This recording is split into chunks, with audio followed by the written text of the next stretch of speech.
पाँचथर जिल्लाको दक्षिण पश्चिमी भेगमा एउटा यस्तो ठाउँ छ जहाँ इतिहास र आधुनिकताको सुन्दर सङ्गम भेटिन्छ। समुद्री सतहदेखि करिब 1800 मिटरको उचाइमा अवस्थित यो हो रवि बजार। पाँचथरको दोस्रो ठुलो व्यापारिक केन्द्र र मिक्लाजुङ गाउँपालिकाको मुटु। यस बजारको नामको पछाडि एउटा गर्विलो इतिहास छ। विक्रम सम्वत 1870 तिर स्थानीय समाजसेवी रविकर्ण राईले यहाँ इन्द्रेणी बजारको स्थापना गरेका थिए। पछि उनकै योगदानको सम्मान गर्दै स्थानीयले यसलाई रवि बजार भन्न थाले। आज 2 शताब्दी भन्दा बढी समय बितिसक्दा पनि यो बजारले आफ्नो मौलिकता जोगाएर राखेको छ। हरेक शनिबार यहाँ एउटा बेग्लै रौनक हुन्छ।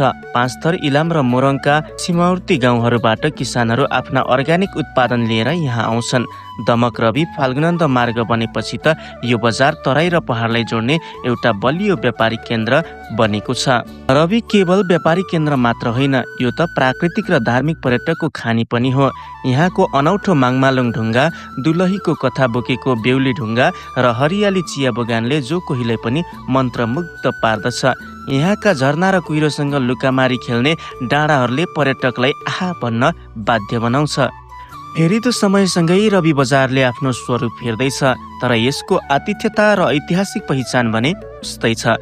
यदि तपाईँ इतिहास, प्रकृति र पहाडी जनजीवनलाई नजिकबाट निहाल्न चाहनुहुन्छ भने रवि बजारले तपाईँलाई पर्खिरहेको छ।